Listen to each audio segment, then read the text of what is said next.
Deuteronomy 16:1 Shamor et chodesh ha'aviv ve'asita pesach l'Adonai Elohecha ki bechodesh ha'aviv hotziacha Adonai Elohecha mi-Mitzrayim laila. It's a great verse here today as we begin chapter 16 to kind of shift gears to the keeping of this festival calendar. Notice we've got Passover here, Pesach.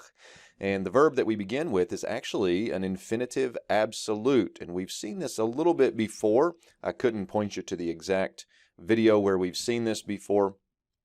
In Deuteronomy, we're probably looking several years ago in Deuteronomy 5 at the 10 Commandments. But we have this infinitive absolute that's functioning like an imperative. So we get keep.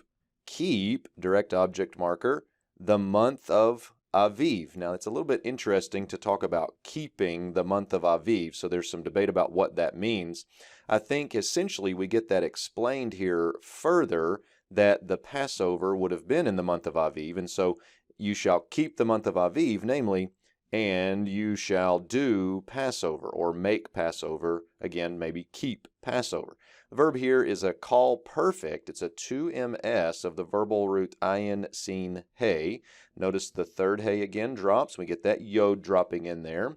The vav consecutive here makes this what we might call an imperfect, if we think of it that way, or imperfective.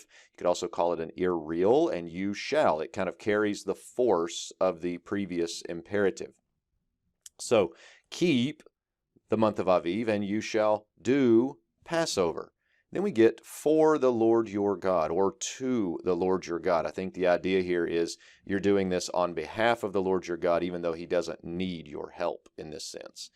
Then we get key for in the month of Aviv. There's that construct package again. For in the month of Aviv, this is explaining why you should keep it. The Lord your God here, serving as the subject, caused you to come out from Egypt. And the verb that we have here is a hifil. That's why we went with the causative. The verbal root is yod tzadeh aleph, and then we have the 2ms pronominal suffix here. So the Lord your God brought you out from Egypt, and then we get this temporal adjunct or temporal adverb. We might say something like by night,